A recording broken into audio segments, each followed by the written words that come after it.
Hi! Welcome to CloveM Stitches. Ngayon po ay tuturuan ko kayo kung paano gumawa ng half double crochet stitch. Ganito po ang itsura niya. Mas nakikita po natin yung stitches kapag marami na tayong nagawang mga rows. Yan. Gagamit po ako ng t-shirt yarn para mas malaki po at makita natin yung stitch na gagawin natin. Yan, lagay natin siya dyan. At crochet hook size 8mm. Gumawa na po ako ng slip knot at chain na 10. Pag gagawa po tayo ng half double crochet stitch, kailangan po nating magdagdag ng 2 pang chain. Ito po ay tinatawag na turning chain or pandagdag ng height sa bawat row na gagawin natin. So, chain 2. Ito yung dinagdag natin na 2 chain. Skip po natin siya at dito po tayo mag-insert ng hook dito sa pangatlo. Hindi po ito sinasama sa bilang sa stitches. Yan. So, yarn over po bago natin i-insert yung hook dito sa pangatlo. Kuhanin po natin itong yarn. Hilahin po natin dyan. Magkakaroon po tayo ng 3 loops sa hook. Yarn over po at i-pull through natin sa 3 loops na nasa hook. Ito po ang first half double crochet stitch natin. Gamitin po natin sa next chain. Yarn over. Insert your hook dito.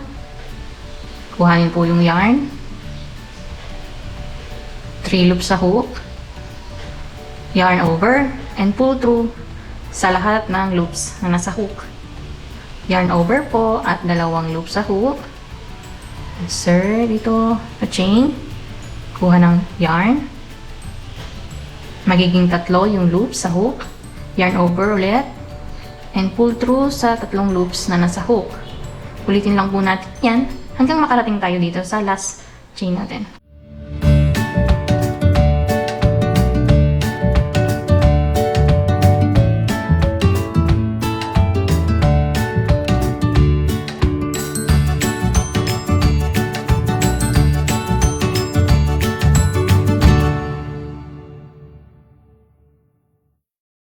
Ito po yung last chain natin. Yarn over po.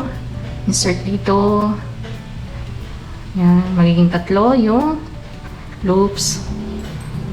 At pull through sa lahat ng loops na nasa hook. Ito po, nakagawa na tayo ng first row ng ating half double crochet stitch. Add po tayo ng second row. Chain 2 po. Kailangan nating tandaan na ang half double crochet stitch ay 2 chains ang turning chain niya. Yan. Flip po natin yung ginawa natin. Skip po natin ulit itong 2. Hindi po siya kasama sa bilang as a stitch. Yarn over. Insert po natin yung hook sa ilalim nitong V-shape. Dito po. Yan, dito. So, yarn over. Insert hook dito.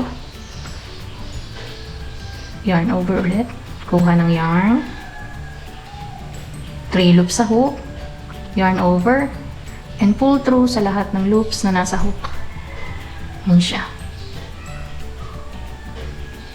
Ulitin lang po natin hanggang makarating tayo sa dulo. Dito.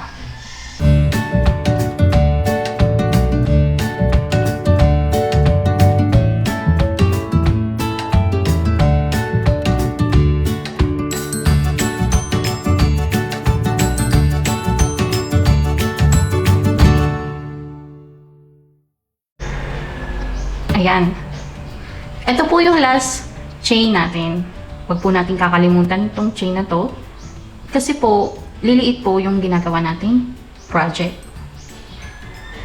Nung bago pa lang po ako, ganyan din po ako nakakalimutan ko yung chain na to. Kasi po, lalo na kapag mahirap or maliit yung yarn na ginagamit natin, mahirap po siyang makita. Ayan siya.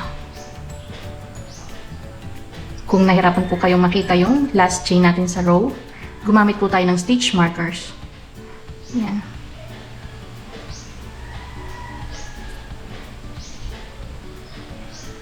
Yan, nakagawa na po tayo ng second row ng ating half double crochet.